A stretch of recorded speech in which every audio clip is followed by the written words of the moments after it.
ഇപ്പം ഇത്ര അപ്ഡേഷനായി നിൽക്കുന്ന ഒരു പ്രേക്ഷകരിലേക്ക് അവർക്കൊപ്പം തന്നെ അപ്ഡേറ്റ് ആവാൻ വേണ്ടിയിട്ട് എങ്ങനെയാണ് സിനിമ പഠിക്കുന്നത്? ഒരുപാട് സിനിമകൾ കണ്ടിന്യൂസ് ആയിട്ട് ഇരുന്ന് കാണുവാണോ ചെയ്യുന്നത്? എന്നെ സംബന്ധിച്ചിടത്തോളം ഞാൻ സിനിമയിലേക്ക് വരുന്നതിന് മുമ്പ് അങ്ങനെ ഒരുപാട് സിനിമ കണ്ടിട്ടുള്ള ആളല്ല. ആക്ച്വലി ഈ പറയുന്ന പോലെ ദൂരദർശനിൽ കണ്ടിട്ടുള്ള സിനിമകളും എപ്പോഴെങ്കിലുമൊക്കെ വീഡിയോ കാസറ്റിൽ ഒക്കെ കാണുന്ന സിനിമകളൊക്കെയാണ്. അത് മലയാളം സിനിമകളും തമിഴ് സിനിമകളൊക്കെ ആയിരുന്നു.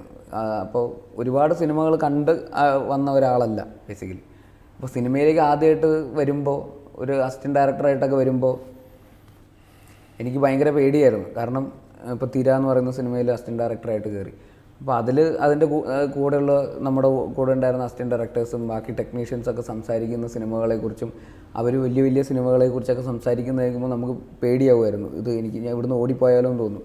കാരണം എനിക്കിതൊന്നും അറിഞ്ഞുകൂടാ. ഞാൻ ഈ പറഞ്ഞ സിനിമയൊന്നും കണ്ടിട്ടില്ല. അന്ന് അവർ ഡാർക്ക് നൈറ്റ് റൈസസ് എന്ന് പറയുന്ന സിനിമ ഹൈദരാബാദിൽ ഐമാക്സിൽ പോയി കാണുന്ന കാര്യമൊക്കെ ഇങ്ങനെ പറയുന്നത് കേൾക്കുന്നുണ്ടായിരുന്നു. ഞാനപ്പോൾ ഡാർക്ക് നൈറ്റ് പോലും കണ്ടിട്ടില്ല. അപ്പോൾ ഞാനപ്പോൾ എൻ്റെ പരിതാപകരമായിട്ടുള്ളൊരവസ്ഥ ഇങ്ങനെ ആലോചിക്കായിരുന്നു. ഞാനാണോ ഇനി സിനിമ എടുക്കാൻ പോകുന്നത്? എന്താണ് എൻ്റെ തീരുമാനം തെറ്റാണ്. ഞാൻ ഇവിടെ നിൽക്കുന്നത് ശരിയല്ല. ഞാൻ തിരിച്ച് ജോലിക്ക് തന്നെ പോകുക, അതായിരിക്കും നല്ലത് എന്ന് അങ്ങനെ തോന്നിയിട്ടുണ്ട്.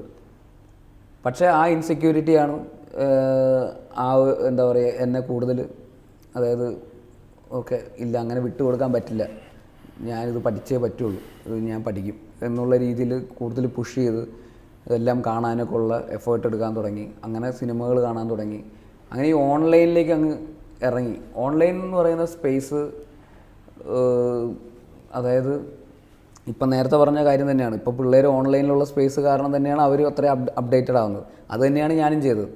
ഈ പറയുന്ന ഓൺലൈൻ എന്ന് പറയുന്ന സ്പേസ് ഭീകരമായിട്ട് എക്സ്പ്ലോർ ചെയ്യാൻ ഉള്ളൊരു മോട്ടിവേഷൻ, ഈ പറയുന്ന ഒരു ഇൻസെക്യൂരിറ്റി എനിക്ക് തന്നു.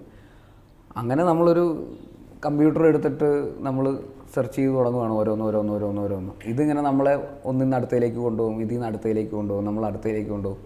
നമ്മൾ തന്നെ അറിയാതെ നമ്മളതിലിങ്ങനെ ആ വലിയ ഒരു സ്പേസിലേക്ക് നമ്മളങ്ങ് എത്തും. അപ്പോൾ എന്താണെന്ന് വെച്ചാൽ നമ്മൾ കൂടുതൽ ചെറുതാകാൻ തുടങ്ങും. നമ്മളൊന്നുമല്ല എന്ന് തോന്നി തുടങ്ങും. ഈ പറയുന്ന ബാക്കിയുള്ള അങ്ങനൊരു ബിഗ് വേൾഡ് ഓഫ് സിനിമയിൽ ഇങ്ങനെ നമ്മളിങ്ങനെ കാണുമ്പോൾ നമ്മളൊന്നുമല്ല എന്ന് തോന്നി തുടങ്ങും. അപ്പോൾ നമ്മൾ കൂടുതൽ പുഷ് ചെയ്യാൻ തുടങ്ങും കുറേ കൂടെ.